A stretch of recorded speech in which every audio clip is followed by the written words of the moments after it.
From getting fined for wearing a headband to losing millions of dollars because of a tattoo, these are accessories that are banned from the NBA.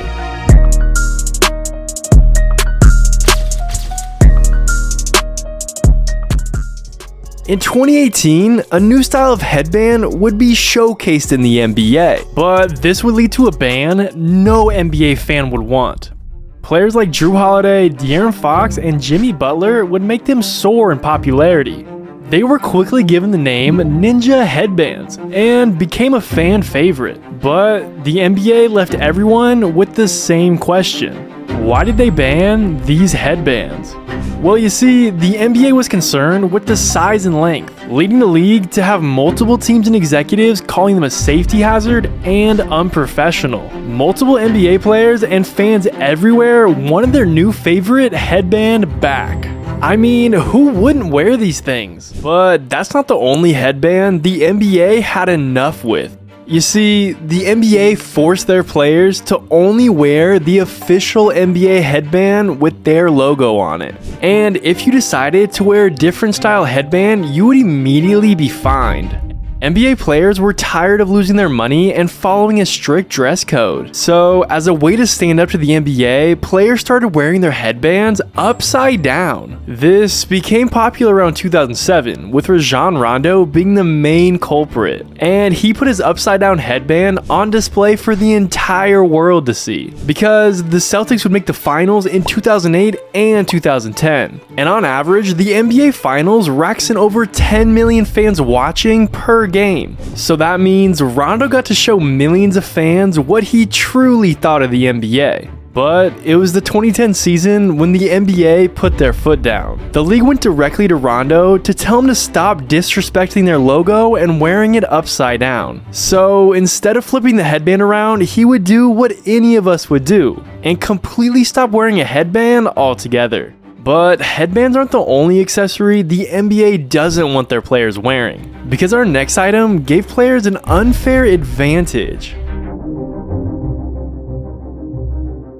A lot of players have worn face masks throughout NBA history, but there's only a handful that can truly say they were able to show off the black face mask. And one of the first players to ever wear it in a game was the Black Mamba. In the 2012 NBA All-Star Game, Dwayne Wade fouled Kobe trying to stop a wide open layup. And although Kobe stayed in the game, he was later diagnosed with a fractured nose and a concussion. And for the next few games, Kobe would sport a clear face mask. But after trying it out, Kobe would show up wearing the black face mask that would later be banned by the NBA. Following in Kobe's footsteps, Kyrie would drop 41 at Madison Square Garden in his own version of the face mask. But it was 2 years later when LeBron would unveil the best one yet. You better get back.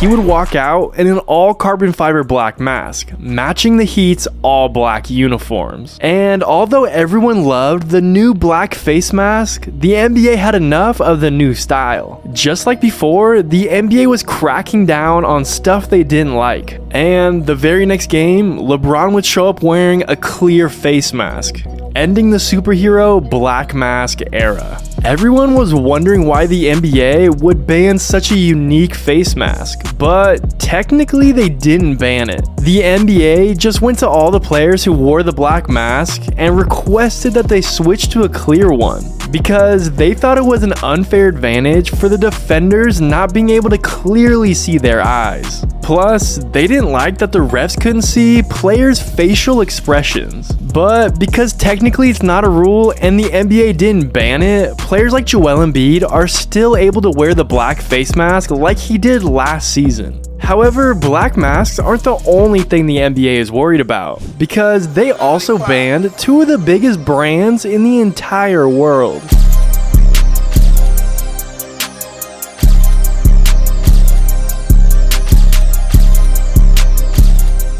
It all started in 2017, when Supreme was taking over the fashion world. The brand would even make its way to the NBA, starting first with Wizards' Kelly Oubre Jr. The Washington Wizards were set up to play the Nets in a regular season game, and Oubre wanted to make a fashion statement in front of the entire world. He walked out of the locker room sporting a bright red Supreme sleeve on his right leg, making sure everyone could see it. But as soon as the first half ended, he was forced to take off the leg sleeve. But why? You see, the NBA wants nothing to do with giving these popular brands free exposure for millions of people to see.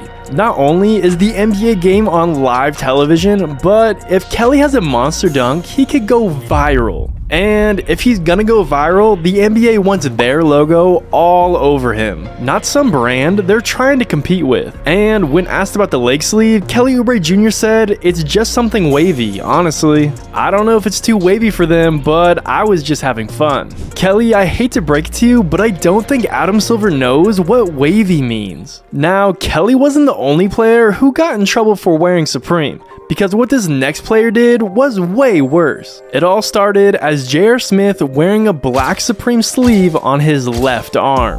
At first, the NBA didn't say anything, but when he wore it a second time, the NBA forced him to stop wearing it, threatening him with a fine every single time he wore it. The NBA's decision forced LeBron to take it to his Instagram, where he shared it with his millions of followers. And as you can guess, no one liked how the NBA was handling this situation, especially J.R. Smith. He didn't like it so much, he would make a life-changing decision to show the NBA who's boss. JR decided to get a Supreme tattoo on his right leg, permanently putting it on his body. And as you can guess, the NBA was furious and threatened to fine JR every single time he didn't cover up his tattoo. But that's not the only brand the NBA didn't like. Because in 2018, Kanye West's brand Yeezy was on top of the world. You could find a pair of Yeezys in every shoe store in America. And of course, Yeezys would somehow find their way into the NBA. And while players and fans were excited, the NBA was definitely not.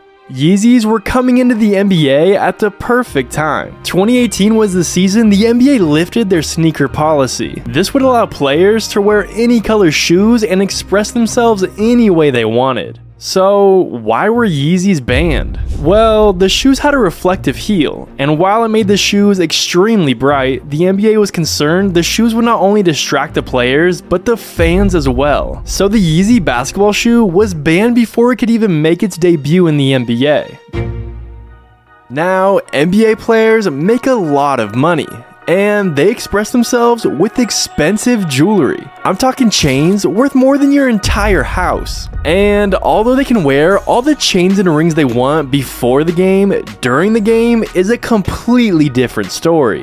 It all started in 1980, when the NBA saw a massive safety hazard with players wearing their chains during the games. And it was only becoming more and more popular. Players like Michael Jordan, Daryl Dawkins, and Dr. J made wearing chains during their NBA games popular. But while everyone loved the new style of gold chains and jewelry, the NBA only saw how players were going to get hurt. So while the NBA banned chains in games, players still expressed their fashion sense by wearing them in the dunk contest. And of course, showing the world their hundreds of thousands of dollars worth of jewelry before the game, letting everyone know the luxurious life of being an NBA player. But bans aren't a new thing to the NBA, because one of the most notorious bans was made by David Stern. In 2005, David Stern made the NBA the first major sports league to have a dress code. He was tired of all the jewelry, baggy jeans, and t-shirts before games. I mean, he wouldn't even let the players wear sunglasses. That clothing style was made popular by players like Allen Iverson, Carmelo Anthony, and Paul Pierce. And Stern wanted nothing to do with the NBA's newfound style, so he took it upon himself to make a change. He required every NBA player to wear business casual attire to every game.